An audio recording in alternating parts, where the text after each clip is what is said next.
Ombudsman Republik Indonesia menerima sesuai dengan permohonan Pak Tom Lembong dan kuasa hukumnya untuk melakukan audiensi dalam rangka menyampaikan keluhan tentang dugaan adanya maladministrasi dalam proses audit BPKP terkait proses audit yang kemudian diduga menimbulkan kerugian bagi pelapor, dalam hal ini Pak Tom Lembong, yang berdampak pada terjadinya proses peradilan di pengadilan negeri di Jakarta. Nah, karena itulah kami di dalam proses audiensi tadi mendalami apakah hal-hal yang bisa menjadi kewenangan ombudsman tentu akan kita tindak-lanjuti. Jadi pada tahap ini tentu kami masih di dalam taraf untuk menilai apakah dugaan laporan dari Pak Tom Lembong dan kuasa hukumnya itu akan menjadi kewenangan ombudsman atau tidak, dan itu akan dilakukan verifikasi oleh tim pengaduan masyarakat yang untuk menilai apakah syarat-syarat formil dan materialnya dipenuhi sehingga ombudsman bisa melakukan proses pemeriksaan. Kami belum mengambil keputusan karena itu tentu akan melalui mekanisme di ombudsman, yaitu keputusan rapat pimpinan ombudsman untuk menetapkan apakah pengaduan Pak Tom Lembong termasuk ranah kewenangan ombudsman atau tidak, dan setelah itu nanti tim pleno akan menetapkan tim pemeriksaan dari keluhan tentang dugaan adanya maladministrasi tersebut. Itu tadi yang sudah kami sampaikan kepada Pak Tom Lembong dan kuasanya, dan kami telah mendengar apa yang menjadi harapan dan keluhan dari Pak Tom Lembong di dalam menyampaikan aduan. Demikian mungkin dari saya. Pak Ketua, terima kasih sekali Pak Ketua. Saya mau menyampaikan apresiasi saya, terima kasih saya kepada Pak Najih, Pak Ketua, dapat diterima langsung oleh Pak Ketua dan jajarannya pada hari ini ya. Saya kira tadi meeting kami sangat produktif sebagai masih tahapan-tahapan awal proses di lembaga ombudsman. Sekali lagi saya menekankan bahwa kami hadir dalam semangat positif, semangat konstruktif, ya, dengan keinginan adanya perbaikan dan pembenahan. Ya. Ini sudah pasti tidak menyerang ke pihak individu manapun, ya. Dan pada kesempatan ini saya juga mau titip sama teman-teman media, tolong auditor muda Ibu Husnul Khotimah jangan dibully di media sosial. Ya. Beliau sekedar menjalankan tugas, ya, penugasan, dan saya bahkan respect pada beliau sebagai seorang yang jelas di persidangan kelihatan cerdas. Ya. Maka dari itu tim hukum saya, tim penasihat hukum saya melaporkan segenap tim audit ya. Jadi tidak melaporkan individu, tapi memang tim audit yang terdiri atas beberapa pejabat dan petugas BPKP yang resmi ditugaskan oleh pejabat yang berwenang ya, di BPKP. Jadi ini tidak ada serangan kepada, dan saya juga mohon semua ikut menghormati ya, bahwa tidak layak adanya serangan terhadap individu ini. Kita mau membuka apa yang sebenarnya terjadi, ya, supaya ada langkah-langkah korektif yang bisa diambil ya, demi kebaikan bersama. Ya. Tapi terima kasih sekali Pak Najih dan tentunya tim penasihat hukum saya, Pak Ari, Pak Sujito, Mas Said dan lain-lain, dan juga teman-teman media ya. Sekali lagi bagi saya yang berkarir di bidang keuangan, masalah audit ini sesuatu masalah yang sangat fundamental dan sangat serius. Ada mau pertanyaan atau? Silakan, mungkin jika ada yang ingin ditanyakan.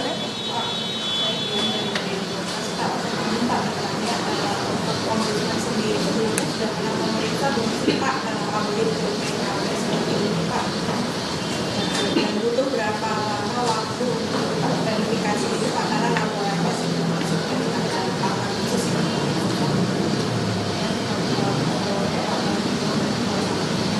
Ini kan semua jalur dicoba ya Pak, dari laporan ke Mahkamah Agung, siang juga itu memberikan nama baru atau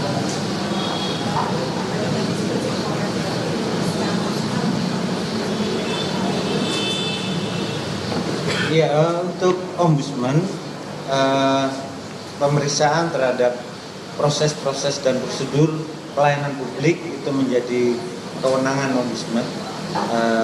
Cuman untuk proses pemeriksaan terhadap audit seperti BPKP ini memang ini baru pertama kami menerima, khususnya dalam tahun ini.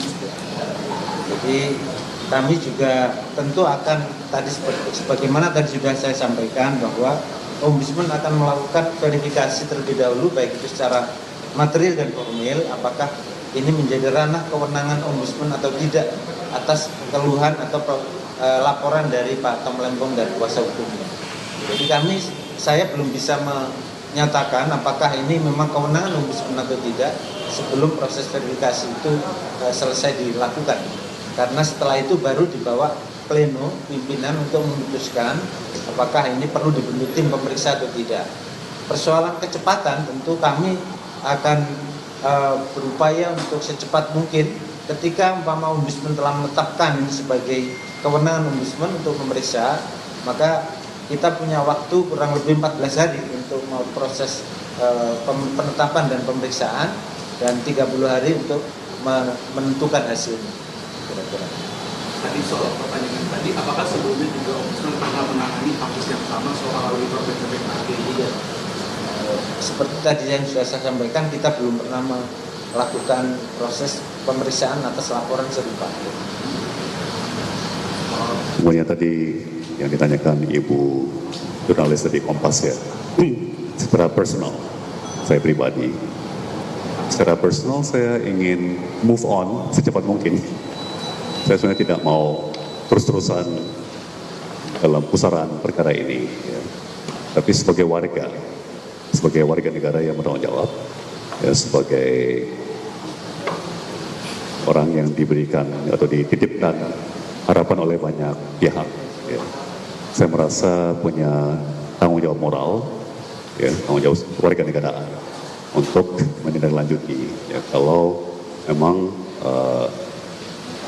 hemat kami secara sangat terang-terangan ya terjadi perilaku yang tidak etis dan berpotensi membahayakan warga yang lain. Ya. Saya juga berharap bahwa langkah-langkah kami selaras dengan arah politik Bapak Presiden. Yang saya lihat mengarah ke arah konsiliasi. Ya.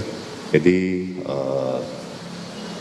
sebagaimana disampaikan oleh Pak Mensesnek beberapa hari yang lalu, ya, Pak Menteri Sekretaris Negara, kalau nggak salah ya, memang perkara Pak Hasto, perkara saya kan, ya saya berharap bahwa langkah korektif yang diambil oleh eksekutif pemerintah ya, dan legislatif pemerintah secara gabungan ya, melalui amnesti dan abolisi ya, bisa menggeser dari ranah politik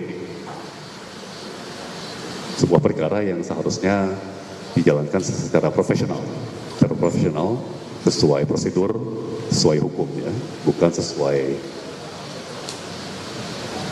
hitungan politik atau motivasi politik ya. Jadi sekali lagi saya di sini sebagai seorang profesional, kami berharap kita semua mengadopsi sebuah nada yang profesional ya. Dan dalam semangat berbenah secara bersama-sama, ya, dalam semangat kebersamaan. Dan itu yang saya tangkap dari langkah Bapak Presiden, ya, dan pimpinan DPR yang mengambil inisiatif, ya, untuk menjalankan abolisi terhadap perkara saya. Mungkin cukup. Iya. Pak, kan pihak Patom sudah mendatangi MA, sudah mendatangi KY, kemudian hari ini juga Ombudsman. Kira-kira ada lagi nggak sih Pak lembaga-lembaga lain yang akan didatangi oleh Patom dan kuasa hukum, dan juga ada nggak pihak-pihak lain di luar yang sudah dilaporkan ini akan ikut dilaporkan? Nah, ini juga mohon izin Pak Ketua, kami sejauh mungkin, ya, menjalankan pelaporan itu sesuai jalurnya, ya, pada tempatnya. Ya. Jadi kami tidak serta-merta, ya, melaporkan yang kami laporkan kepada aparat yang tidak sesuai undang-undang peraturan ketentuan. Ya, misalnya kita tidak mempolisikan hakim misalnya, yaitu ya rasanya kok sangat tidak tepat, ya, kalau umpamanya kita sampai mempolisikan hakim, rasanya sangat-sangat tidak tepat. Tapi kan kita melaporkan hakim kepada atasannya, ya, Mahkamah Agung, yang salah satu fungsi dan tugasnya adalah pengawasan. Ya. Kami melaporkan hakim ke Komisi Yudisial yang memang ditugaskan untuk melakukan pengawasan, ya, terhadap hakim dan proses peradilan. Dan demikian juga sesuai Undang-Undang Ombudsman, ya, sejauh yang bisa kami lihat ini memang jalur yang tepat, ya. Dan kami juga tidak mau berlebihan, ya. Jadi kami sejauh mungkin mengupayakan akarannya juga tidak berlebihan, ya. Kami melaporkan sesuai jalur yang ditetapkan oleh Undang-Undang Peraturan Ketentuan yang berlaku. Mungkin cukup sementara Cukup, ya? ini, ya. Mungkin nanti aja, mungkin kesian. Oke, ya, jadi bapak-bapak yang lain. sekali lagi Ombudsman tentu secara terbuka menerima pengaduan dari seluruh komponen masyarakat. Jadi tidak peduli siapapun. Jadi ini bukan karena Pak Tom Lembong, tetapi setiap masyarakat yang memohon audiensi kita juga secara terbuka menerima dan juga melaporkan keluhan-keluhan penyelenggaraan pelayanan publik. Karena itu kepada media saya harapkan juga bisa mensupport agar proses pemeriksaan kami bisa berjalan sebagaimana prosedur yang kita miliki sesuai batas kewenangan Ombudsman Republik Indonesia. Itu saja, mungkin terima kasih. Kalau misalnya dari Ombudsman tidak dapat hasil uji materi tidak dapat memproses, itu akan lapor ke lembaga apa? Nanti silakan saya di doorstop, ya, kita berikan Oke, makasih, hormati ya, waktu semua, ya. yang lainnya.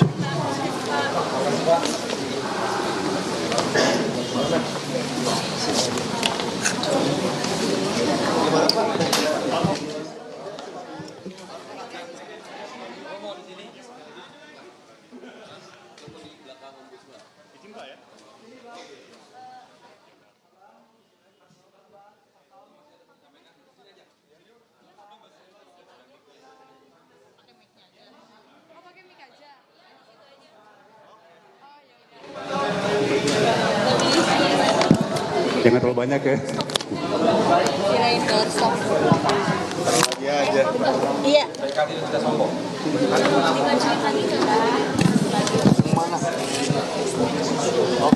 Aman nggak audio? Ini lu gimana sih? Kurang panjang kabelnya.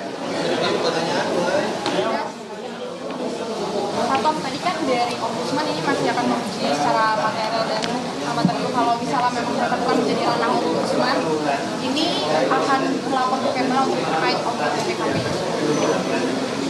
Saya kira sebaiknya kita tunggu dulu, ya, proses yang sedang berjalan di Ombudsman, ya.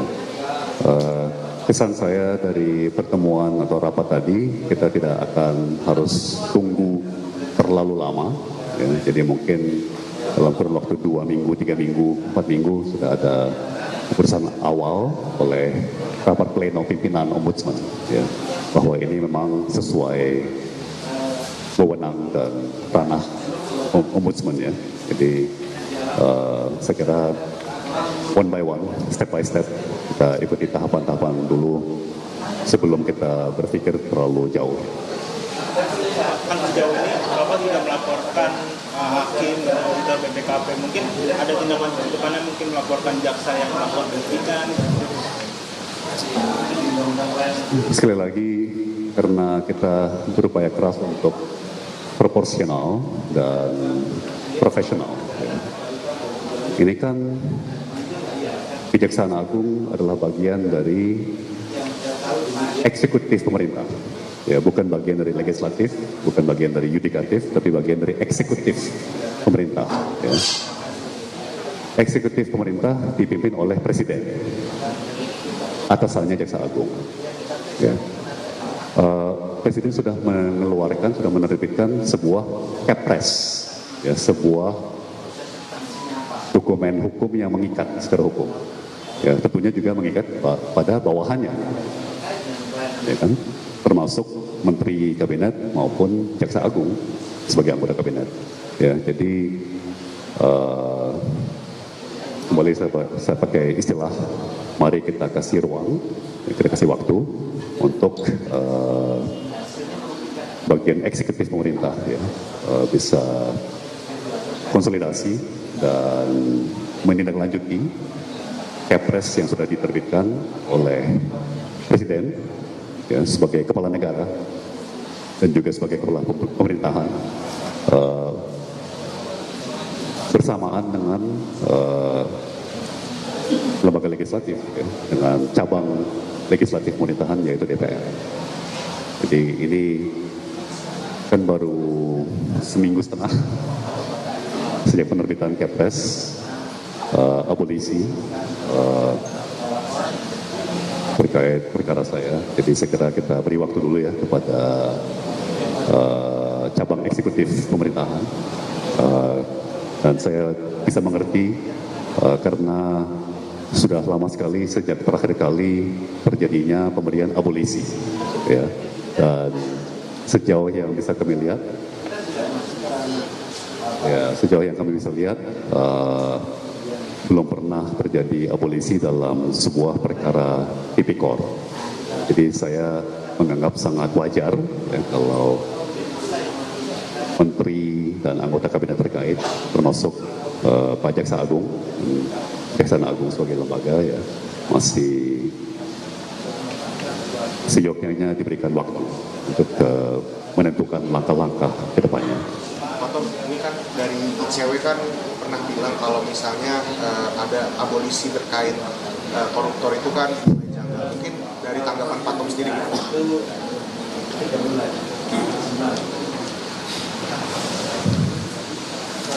Saat ini yang bisa saya sampaikan, ya, adalah saya sangat berterima kasih kepada Bapak Presiden, Pak Prabowo Subianto, ya, dan pimpinan DPR atas langkah yang diambil.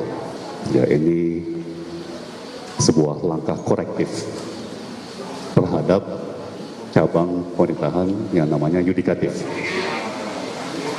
Ini kan 3 cabang yang sebetulnya setara, ya. Tapi kalau 2 dari 3 cabang bergabung, bisa mengkoreksi cabang yang ketiga. Ya, ini yang terjadi.